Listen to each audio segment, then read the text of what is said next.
Welcome to Strip Coverlet, where we squeeze the bigger picture out of literature. You're damn right we do. Well, I'm glad you told me that I was filling that in. I'm Adrian Fort. I'm Dalton Gentry. And we're here for a review today. We've got a short story today. Dalton, what short story do we have? We have a very famous short story here. Yeah. This is The Yellow Wallpaper. One of Dalton's favorites. Absolutely. Charlotte Perkins Gilman. Have you ever heard of that name before? I have heard of Charlotte IHOP Gilman. But okay. Charlotte Perkins Gilman. Fair enough. The lesser-known Charlotte Waffle House. Yeah. These are I believe these are probably only Midwest jokes. Congratulations, everyone has shut this off at this point. Yeah. Anyway, where do you want to dive in with this here? Three good, three bad, some quotes? Normally, you do a recap of the story. Have you still not caught back onto that? Oh, would you like me to recap this story? Recap the story, Dalton. Okay. This guy. Okay. So we have a husband... Takes off a year and a half. He comes back. He thinks he doesn't have to do shit. You know what I'm saying? Husband and wife purchased this large home. The wife has some... Is it a purchase? Is it a purchase? They've moved into this large home for a period of time. Excuse me. The wife has clearly some issues going on here. It's not really exquisitely told what's going on with her. But she becomes convinced that there is a woman in the wallpaper. And it drives her to insanity. And that's about it, man. It is a slow roll on a quick roller coaster. Yeah, you ever go to, like, when you're buying a house and you go in there and they show you the house and it still has wallpaper? That's this story. Yeah. Yeah. But it... Okay, yeah, we'll get into it. We'll get into it. I'm not a fan, so we're going to start with that right here. 3 good things, 3 bad things, quotes, literary analysis, rating, and recommendation. Start with 3 good things, Dalton. What do you got? Okay. This is an early example of women's literature in the United States. So this was part of a historic movement, so that needs to be appreciated. This is a big deal. It worries me that's where you're starting. Well, you have to stretch. You have to stretch here. By being open to genre concepts in this, I think you can get some really interesting reads and some interesting interpretations out of this. That's a lot of my good points on this, and I really like that concept. And Gilman is excellent in creating an uncomfortable atmosphere in this piece.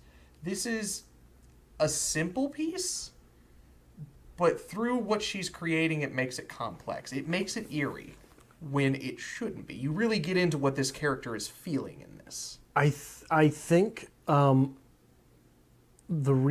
I know we don't normally do this on 3 good things, 3 bad things. Okay. But I think part of what's contributing to that is that you're absolutely watching this woman. Like, you're not identifying necessarily with this woman. Okay. You see her and you see the things going on with her. And because of that, you see all the bad things coming. It's almost horror film-esque. Yes, and that goes into my genre-bending thing. If you read this as a horror piece, this is frightening. Anyway, you're good. My good thing, 1, this is a master's class in tempo. Okay. Not necessarily the fastest short story, but you never stop, right? Okay. And you never stop. It's not the fastest, but still, from beginning to end, somewhere less than 20 pages, you're looking at a huge transformation. Yes. Right? And I actually would like to talk about tempo a little bit. And it's a good thing. So, yeah, good point. 2, the shifts in the narrator happen fast, but too smoothly to question. Yep. And 3, this is a lesson to all the piss and vinegar writers out there. This is how you build disdain in your reader. You don't like John here, do you? No. Why don't you like John? It's not because we're told John is such a jerk, he's a meanie face, and he keeps me locked in this room. It's because she loves him. Okay. And she thinks he's doing the best thing for her. Interesting. That's how you build disdain in your reader. Because again, we are on the outside. We don't necessarily get the hook to identify with her in the way that we do with some, like don't get me wrong, she's not a stranger. Okay. But I don't know that we are compelled to be her here. And maybe this is a gender thing. Okay. 3 bad things? In my humble opinion, this is not the first time I've read The Yellow Wallpaper. Every time, I don't enjoy it. This falls flat for me. I don't. It's just not for me. So I'm going to put that as a bad thing. We can argue that all we want. Second, Gilman does not successfully write a masculine character in this piece. I'm going to get into that a lot, but John here is not a masculine character. It's the writer's ability to write a character that is not of their gender. Does that make sense? Right. It's very difficult for a male writer, in our situation, to write as a female or to write a female character. It takes a lot of skill. It's a mastery thing there. Gilman is not successful, in my opinion, with this. And no one can really agree what the hell is going on here. I think even Gilman came out and said, well, this is what this is about. And then the interpretations came out. They're like, oh, no, this is what we're clearly getting at here. And Gilman's like, all right. No one really knows what the hell's going on here. Okay. Anyway. My 3 bad things. One, which goes along, I believe, with your first item as well. You have to be receptive to this story. Yeah. If you are not receptive to this story, it's not going to work. You're done. 2, which I believe plays into number 1, that title. Okay. Not a bad title. It's what this piece had to be titled, but that sucks because it's a bad title. Okay. Number 3, that goddamn title. That title, I remember being an undergraduate. And I don't know, 4 or 5 times I was supposed to read this short story. Never did. Well, when you've got your reading schedule, and you've got some Emily Dickinson on there, and you've got some Robert Frost on there, and you've got some Langston Hughes on there, and you've got Beowulf on there, and you've got all these things, and something's not making the cut. Yellow Wallpaper? Doesn't sound very compelling. Fair enough. You got to capture your reader. Yeah. You do. You have to capture your reader. This prevents you from that person even being considered a reader. Yeah, you got to rope them in. Right. Okay. You want to move some quotes here? Sure. Do you have one? I do. And this is going to go along very much with my comment on reading this in a different genre tone. So, from a horror genre, there are things in that paper that nobody know but me, or ever will. Behind the outside pattern, the dim shapes get clearer every day. It is always the same shape, only very numerous. It is like a woman stooping down and creeping about behind the pattern. I don't like it one bit. I wonder. I begin to think. I wish John would take me away from here. Yeah. If you put a horror tone on that, that's a good horror story. It is. And it's good that you can interpret this different ways. Yeah. It's a good thing. It just bothers me that, people interpret this too much. Anyway. My quote comes here. Then I peeled off all the paper I could reach standing on the floor. It sticks horribly and the pattern just enjoys it. All those strangled heads and bulbous eyes and waddling fungus growths just shriek with derision. I am getting angry enough to do something desperate. To jump out of the window would be an admirable exercise, but the bars are too strong even to try. Besides, I wouldn't do it. Of course not. I know well enough that a step like that is improper and might be misconstrued. Anytime an author can work in a little bit of suicide, I'm happy. There you go. Now, I believe one of the things that is going on here, this is not played out as clinical depression. Okay. But I think that we are lured into this story by the trappings of seeing someone who is classically depressed. Okay. You've got the quote, "Nothing was wrong, but I didn't feel good anyway," right? Yeah. Something like that. Those things play into that interpretation. Now it morphs in to something else, but I believe that we are lured into the story by seeing something familiar. Okay. And for more on that, what depression means and incites to depression, we're going to cut to Tiffany from Hierarchy of Reads. Thanks, guys. Now, according to the DSM-5, which is the diagnostic criteria used by the American Psychiatric Association, the common features among depressive disorders include the presence of sad, empty, or irritable mood, combined with body and cognitive changes that affect a person's capacity to function. Now, major depressive disorder, which is commonly what is referred to when people are referring to clinical depression, is marked by discrete and clear-cut changes to a person's emotional, cognitive, and neurological functioning. Now, according to the DSM-5, in order for a person to be diagnosed with major depressive disorder, they must display at least 5 of the following symptoms nearly every day for at least a 2-week period, and at least one of those symptoms must be either depressed mood or loss of interest and pleasure in daily functions. The additional symptoms include significant weight loss or weight gain, insomnia, psychomotor agitation or retardation, fatigue, feelings of worthlessness or extreme guilt, diminished ability to think or concentrate, recurrent thoughts of death. Now, it is also important to note that comorbid health conditions ought to be considered in all of this. Given the information provided in the Yellow Wallpaper, it might also be relevant to note that depressive symptoms can occur postpartum, and postpartum symptoms can sometimes manifest themselves along with psychotic features such as hallucinations or delusions. It is largely inappropriate to diagnose a person out of context and without full knowledge of their medical history and symptoms. However, diagnostic criteria can be a useful tool in assessing what could possibly be ailing the woman in the Yellow Wallpaper. Now back to you guys. But while we're on the topic of diagnoses, Adrian, I can't help but notice your hairline is receding.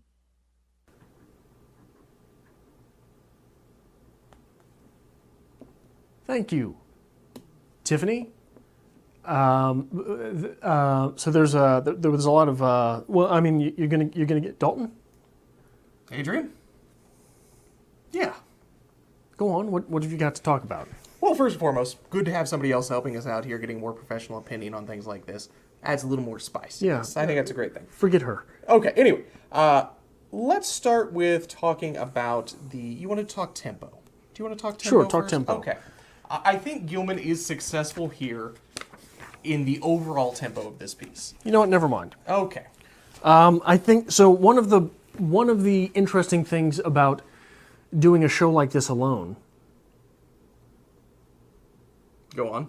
is that you have to develop something like a formula inside a formula. You have to develop a tempo, if you will, for a show. So one of the things that when I'm doing a review alone, Go on.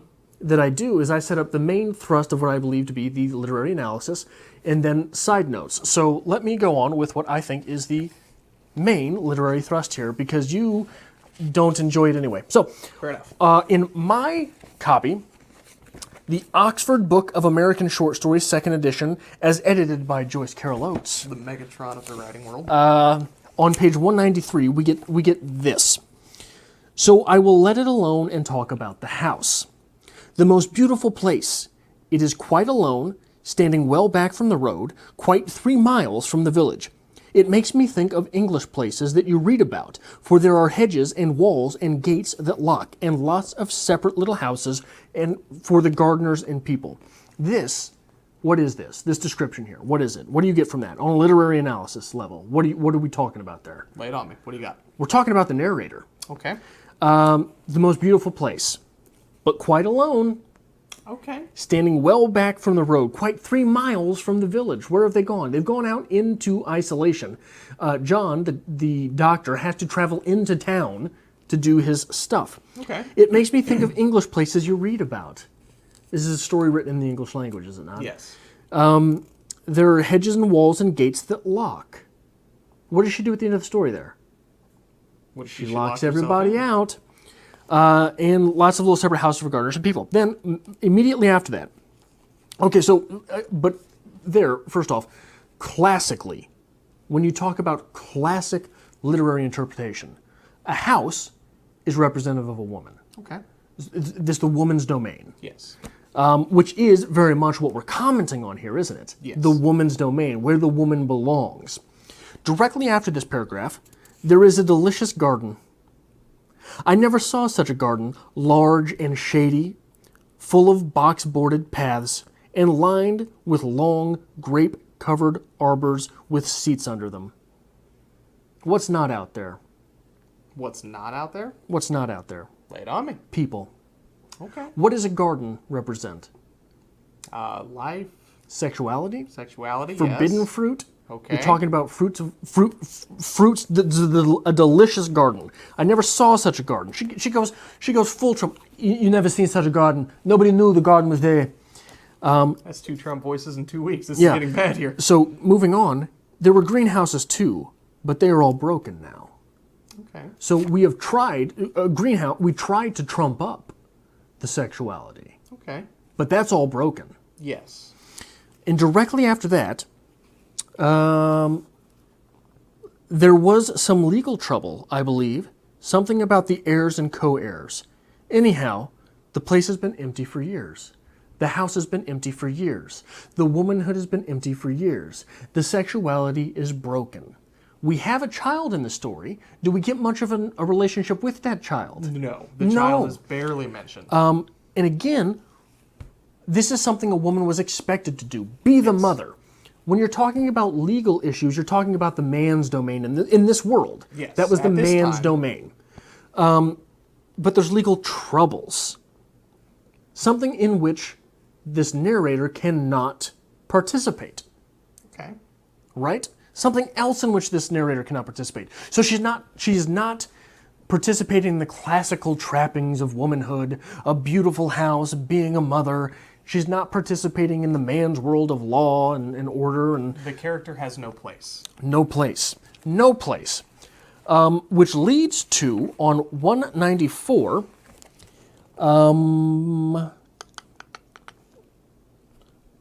it is a big, airy room, the whole floor nearly with windows that look all ways, and air and sunshine galore. It was nursery first, and then playroom and gymnasium. I should judge, for the windows are barred, for little children, and there are no rings and things in the walls. We're not just talking about the house here. Where is she? She's living basically in the attic, which was a child's room. Okay. So she's living completely in her own head about a situation that she's not really participating in with being a wife and a mother. Yes. Moving on, since I'm just real quick. Okay, yeah, please. On that same page, John does not know how much I really suffer. He knows there is no reason to suffer, and that satisfies him. There's no reason to suffer. She doesn't exist anywhere. Okay. But you were going to make a point? I was just making a point, like we're talking about this large, airy, open room with all the shine coming in. She sees what she wants. I mean, she sees this world that she wants, this bright, open, great thing. It's barred in. Yeah. She's literally a prisoner of her own complexes here. Yeah. Yeah. Okay. On that kissing page, 195. Kissing page. Out of one window, from where she's at now, out of one window, I can see the garden. Those mysterious, deep-shaded arbors, the riotous old-fashioned flowers, and bushes and gnarly trees. I'm going to let that part speak for itself. But we're going to move on to 196. No, we're going to move on to 197. The page numbers don't matter for anyone but me, but I'm going to put them out there anyhow. Makes you feel better. On 197, but in the places where it isn't faded, the wallpaper, in the places where it isn't faded, the sun is just so I can see a strange, provoking, formless sort of figure that seems to skulk around behind that silly, conspicuous front design. Okay. This is, again, the narrator. Yes. She is wandering around inside the wallpaper.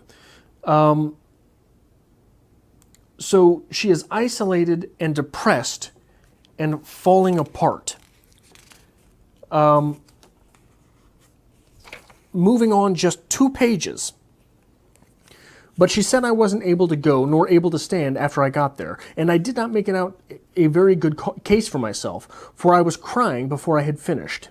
She's hysterical, right? Okay. She's painting the scene of being hysterical. It is getting to be a great effort for me to think straight. Just this nervous weakness, I suppose, and dear John gathered me up in his arms and just carried me upstairs and laid me on the bed and sat by me and read to me until I tired in my head. As if she was a child. Yeah. So she is decomposed. Yes. Right here. Okay. But she is composed enough to compose. Okay. She's still writing. We are forced in this story to play with the idea of what it means to be reading something. Okay. She has written these things down. I don't know if I wrote that right. So the wall on 196, the wallpaper is awful. Yes. On 197, the wallpaper itself is better than gymnastics, she says. On 199, the wallpaper is again horrid. And she begins losing touch because she is identified with this wallpaper by now. Mm-hmm. So she's seeing herself in the wallpaper. And she is seeing herself as horrid. Yes. And the first time, I don't know if you noticed this, a couple pages after that, our break begins like this. So this story is written in a series of small breaks, which represent, I believe, the different days which she is writing. Okay. But there's just one white space between them. She starts one of those white spaces like this. On a pattern like this by daylight, there is a lack of sequence, a defiance of law, that is constant, a constant irritant to the normal mind. What is a normal mind? It's been defined here as a man's mind, because those are the ones that are lawful.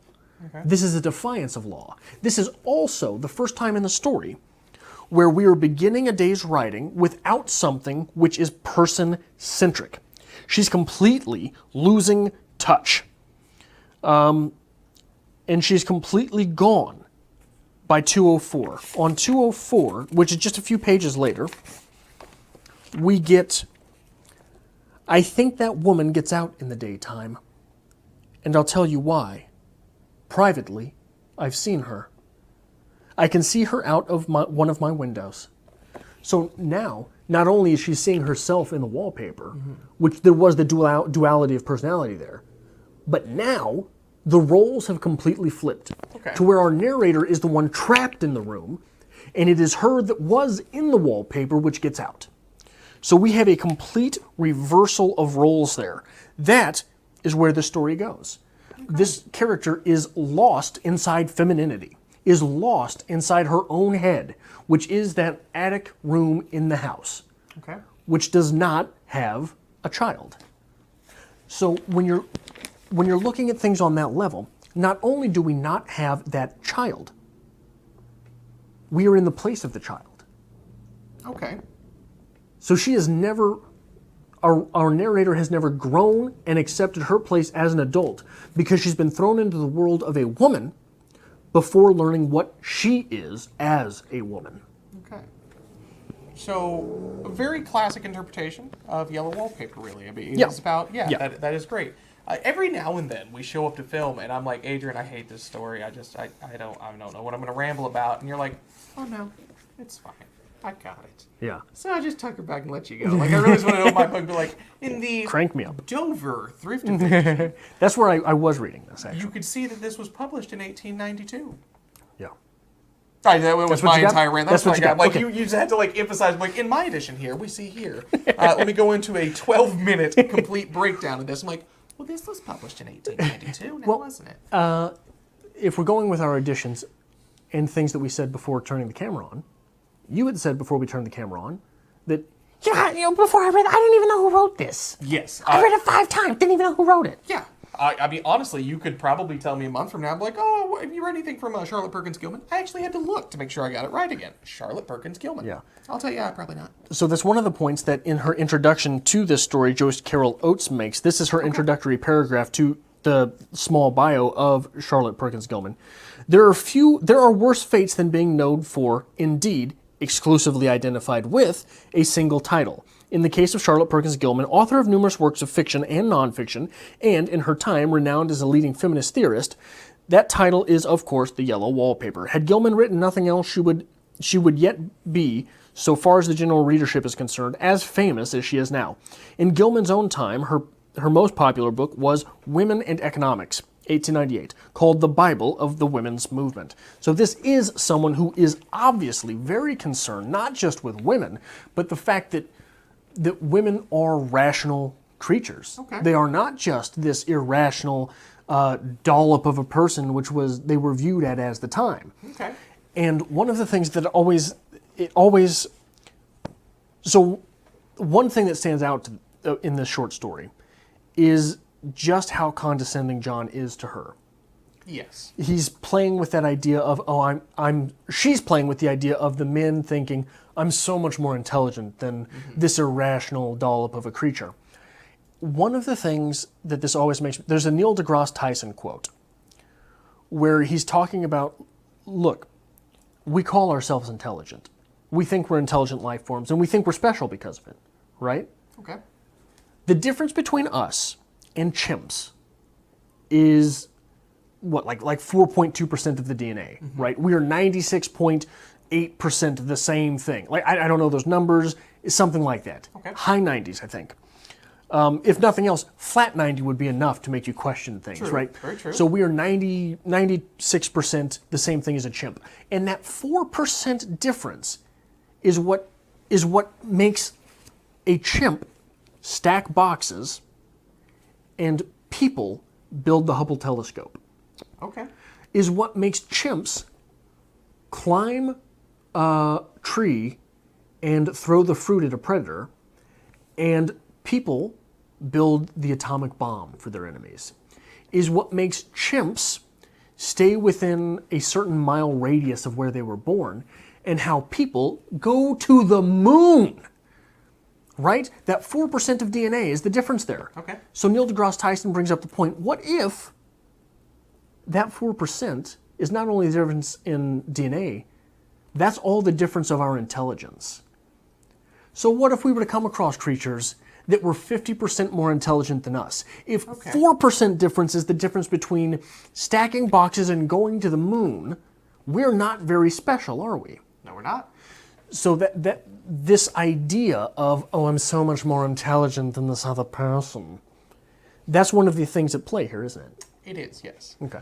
John is he's set as the patriarch of this. He's a knows stereotype what's best. as well, He's the but- stereotype. It is a poor masculine character, but whatever. But no, John knows what's best. And the woman in this story here completely trusts in him. John knows what's best for me. John will take care of me. She is unwilling to accept what's going on with her. Right. Because in her world, there is nothing she can do. It's all John. John must be the one who can do this for me. Because if John can't fix me, I can't fix myself. So I want you to go into a little bit about why he's a poorly written male character. Okay. So we've talked a little bit before that it is difficult for say, a male author to write a female character or as a female. Well, it's very difficult to do that, I think, when you're writing him to be a male or when you're Yes. writing someone to be a female. But- And it's very easily called out when a man writes a woman. Oh, this isn't a real woman. Yes. But to do that with success is a difficult task. If we find John right at the end here, John's kind of just a flat character anyway. He has no purpose here except to be that patriarch character. He is put in there for that stereotype. He has no depth beyond that. But when John does finally get the door open, let me see if I can find it really quick here. Of course not. John finally does get the door open. What does John do? He immediately faints. Yeah. Oh, Lord, the vapors. She's walking around the room. She's crazy. John faints. Right. If we look at building a masculine character, especially a character as John, who is built to be this person who can solve problems, who can fix things, I believe he is some kind of physician. He's a doctor, yes? I believe so. That's yeah. what we're led to believe. I don't believe John just faints when he opens the door and sees her just kind of pacing around the room. Right. It's a very weak character, and it's built on that.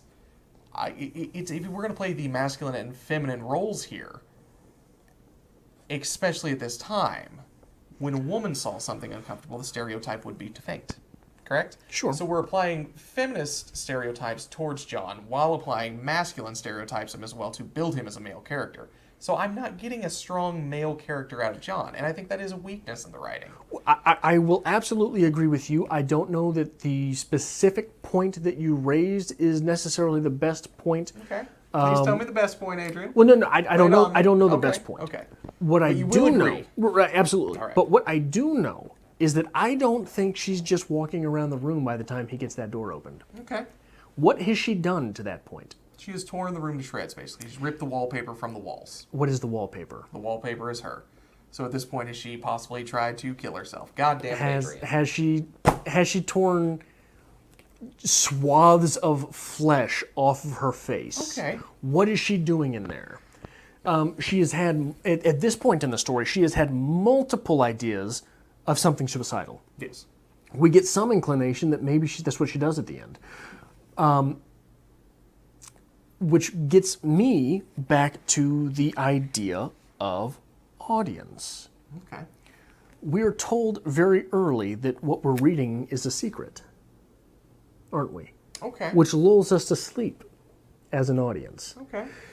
Being told that, oh, well, my husband and his sister can't see me writing this, and my husband and her sister are the only two people in this world. Okay. besides the baby with which I have no interactions and can't read anyhow, means we are directly implicated. Yes. We are being spoken directly to, which gets that ending a little bit shady, but it also plays with the idea of an unreliable narrator. Okay. Because we are getting this extremely calm story from her when she can't tell herself from the wallpaper. Okay. And I think if we're going to get into whether the narrator is reliable or not, I think the tempo does come up a lot here. Because at the beginning of the story, if we wanted to make the argument that at the beginning of this, she is reliable, you can tell it in the tempo. Her sentence structure is very long, it's very proper, it's very formal. It is very seldom that a mere ordinary people like John and myself secure ancestral halls for the summer, a colonial mansion, a hereditary estate, I would say a haunted house, horror genre, and reach the height of romantic felicity. It's very proper writing. It's very much of the time writing. But once we get towards the end, and this does build throughout the very short story we have here, and this is great by Gilman, the sentence structure is erratic. It's heightened with exclamation point. It's very quick. I quite enjoy the room, now it is Berg in. How those children did tear about here, end. The bedstead is fairly gnawed, end. But I must get to work, end. We're descending into chaos here. We're descending into madness. So was she reliable at one point when this was starting to be written, if we were going to look this as like a diary entry of sorts? Yes, absolutely. There are some issues going on here, but towards the end, we are breaking down completely. Well, then I will pose the question, when does the flip occur? When does the flip occur? Does she ever become unreliable in this? You very much just said that she did. You said that when we start the story, she is a reliable narrator. Absolutely. By but the end, as she we're is not. breaking down, we can look at it two ways. She has either descended into madness, and she's no longer reliable, and that's maybe the point when she's starting to, look at the wallpaper and see things, and maybe talk to the wallpaper a little bit. Maybe I'm not, too reliable on that person. Or can we read this as the tempo goes on, she descends into madness. If she is 100% reliable, does that not make this story more poignant? Where if she is if this is 100% true, this is what is happening, is this her breakdown? Is this just her way of getting it into words? But therein lies the question. Okay. If she is non-reliable, which I think is your implication, by the end of the story, where does that unreliability Where's begin? the flip? Where's the flip? And B, what are the things about which she might be unreliable? If she's telling us that there's a woman running around behind the wallpaper, It's unreliable. that's unreliable. Yes. We're fairly certain.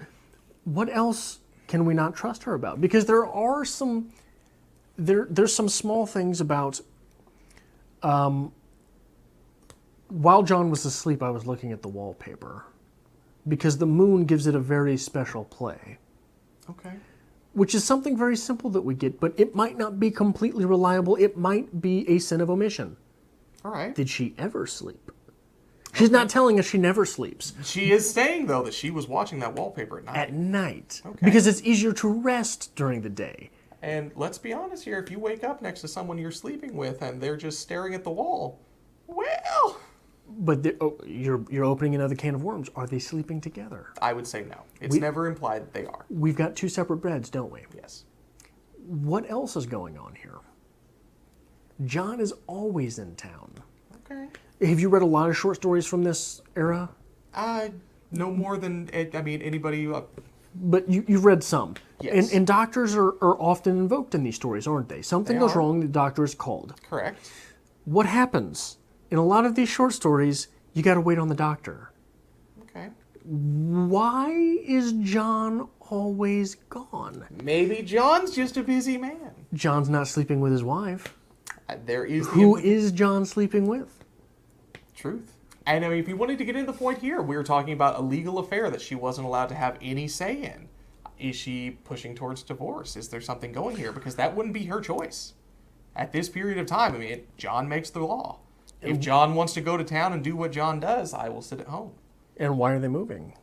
Point. Why? Why is John leaving town to go out into this country area? Well, I believe, unless I've misread this, the implication is made that their house is being fixed and they're staying here temporarily. Okay. if the house is being fixed and we've already got the house as the symbol for the woman, why does it need fixing? Why does their real house need fixing? Has John been caught in an affair and promised, look, babe, I'll make it all right. We'll put in XYZ, we'll do this, that, the other. We'll get away from the hustle bustle. I might be completely wrong about this, but there is something, it seems, going on there. I haven't read perhaps closely enough to insinuate what is going on. But you did make do you have any other points? We can move on. That's fine. I was going to tinker with the horror genre a little bit, but I think it's very apparent. Well, I will make this point very quickly, and we'll get back to your stuff, because you've made the observation about the sentences becoming choppy. Yes. The element that surprised me is that the paragraphing is choppy from sentence 1, which is its own paragraph, to the final paragraph in the story. Now, there is another story we've read, there is a novel we've read on the channel that everyone talks about that with. Can you think of it off the top of your head? No, I'm trying to look for something real quick, so Fight Club. Okay. Everyone talks about how Fight Club feels like being punched in the face. Fight Club is written very masculinely. Because you're getting socked in the schnoz, once after the other. Not with the sentences, but the paragraphs. Pop, pop, pop, pop. Now, I will point out that in my particular edition, when the paragraphs break, I have a break. Yeah, I just have white space. Asterisks here that it separates it. So it does feel very more much like a journal entry to me at this point. So that could be an addition thing here. I would like to see what the original had. I assume it would be more along the lines of what you have here. Right. Okay. But yeah, you are right. It is a choppy piece. Yeah. But very feminine. Yes. So where is it? Is it just the fact that we're bringing into play these questions of gender and being forced to play with them, and then we're from there? Because it's very clear that gender is going on here. Mm-hmm. In Fight Club, it's very clear that gender is going on. From whence comes the implication in Fight Club that very quick pounding sort of paragraphing is masculine. Okay. It does not feel masculine here. I wonder if it's because it's very obvious on the page when that's happening. You can see it by looking at the page and not reading anything. Mm-hmm. So I wonder if what we're doing is saying gender is at play here. Let me see the differences between this and other texts that I've read. This is very obvious. Let's go with that. And it is very difficult to read a text 130, 140 years after it's been written, and after a lot of academic criticism's been written, because you come into this expecting, like, okay, Yellow Wallpaper, I am dealing with early feminist literature. Yeah. That's what I'm looking for. You had a little bit to say about horror? I'm sorry, I didn't mean to interrupt you. Not particularly. I do think there are a lot of horror elements here, and if you do take away that feminist reading from this is a decent horror piece. This is a woman descending into madness. This is the terror of the unknown. But why do we have to take away the feminist reading in order to see the horror? You don't have to necessarily, but like I was saying, it's ingrained. That's what you go to with this. When you read the Yellow Wallpaper, that is what you are trained to go to. This is the feminist literature reading. Well, it's sort of like Get Out. Did you ever see the movie Get Out? Wonderful movie. Wonderful movie. Wonderful. A lot of stuff going on with race there. Yes. Still a horror film. Still a horror film. Still terrifying. But it's not appreciated as a horror piece. It is appreciated as a women's literature piece. Oh, this, yeah. Not Get Out. Right, but that is, again, that is appreciated as social commentary. Yes, I think you can play with that just a little bit. Yeah. But anyway, Adrian, what would you rate this? I lowballed it. I'm sure you gave it a lot better. I gave this 90 wallpapers out of 100. 90 wallpapers? This is at least an A. I gave it 83 creeping women. Really? Despise this I'm story. surprised that you gave it that high a mark. That high? Because I know you hate it so much. Okay. There is a lot going on here, and I think there are some things to really be appreciated about this, but it just falls flat. What would you suggest? Okay, so follow me through here. If we are talking big about, gender identity, and especially if we're looking at a writer's stance, a female writing male characters or as a male, maybe we should look the other route. Let's go a male writing as a female character. We very successfully had this on the channel. T.C. Boyle's San Miguel. Yes. Okay. Which I didn't like at first. And then I loved. Yeah. And I think if you want to get that vice versa, how it feels. Ironically, you started loving it when the protagonist became male. Absolutely. But it was wonderful. Yeah. All right, Adrian, what would you suggest? For my recommendation, I'm going to go with The Haunting of Hill House by Shirley Jackson. I think that, so you've got a house at play, you've got a writer very strong in the horror genre at work. You've got a piece which, what? Oh, I had a thought. That's rare. Please carry on. No, go on. I didn't want to interrupt you. No, Finish interrupt it. me. I'll Okay, get back to it. have you ever read A House of Leaves? No. Okay, great. Again, a story about a house. You have a lot of different narratives going on. It is a horror piece, if you want to take it that way, but it's a horror piece. Daniel starts with a Z, Zubikowski or something like that. I didn't prepare that, but it just popped in my head. Okay. All right. So I think that there are a host of texts that would be interesting to read and compare with this one. Okay. If you have read The Haunting of Hill House by Shirley Jackson, there are a lot of the same things going on. A character who is questionably not there, just not there. The piece is about a house. The piece is very gothic, very, is it haunted? You know, so there's a lot of the same things at play. And I think that at some point we're going to have to read that, The Haunting of Hill House, on the channel. Okay, I'd be about it. And I think that we will then have to do a special video about comparing the two. Okay. Because it is compelling. I'm sure there's tons of work that's been done on this. Okay. The things are so invoking of one another. The Yellow Wallpaper in the Hill House. Thank you.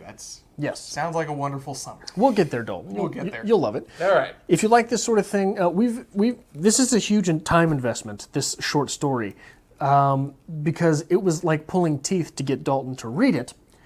You bastard! This was my suggestion. I know it was. And ironically, I don't think I ever actually read this as an undergraduate. Okay. I was supposed to like 4 or 5 times. And like I said, there's so much on the docket, I think this got skipped every time. We try to figure out what we're going to read. We sit down and it comes to what do we want to read? Yeah. What do we think would be great?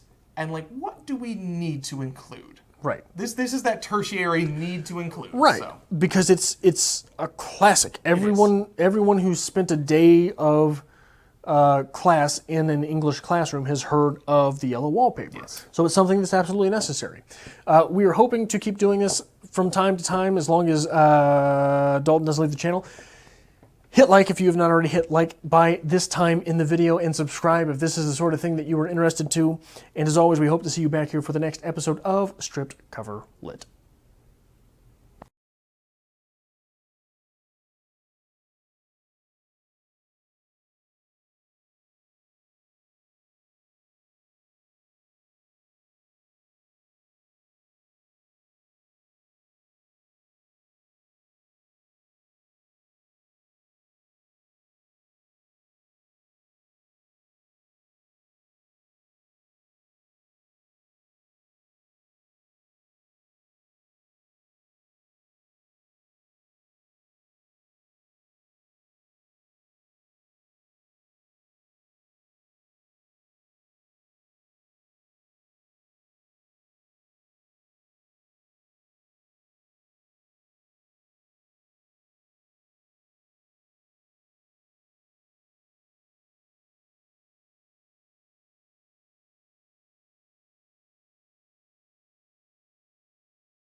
I blink weird. Always knew that. I imagine. Fuck, I don't know. We should be. Damn it! I'm editing, Dalton. Filming. She knocks on that fucking door. That's why I told her, like, don't knock. Just look. You can't even make a joke about it. Yellow Wallpaper, huh? You know this goddamn camera's on, and I would have put that after the credits. Oh, boo. That's what you know. Boo.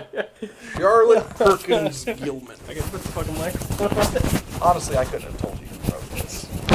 Really? Charlotte Perkins Gilman, it doesn't register with me. Yeah, this is all... Yourself on video.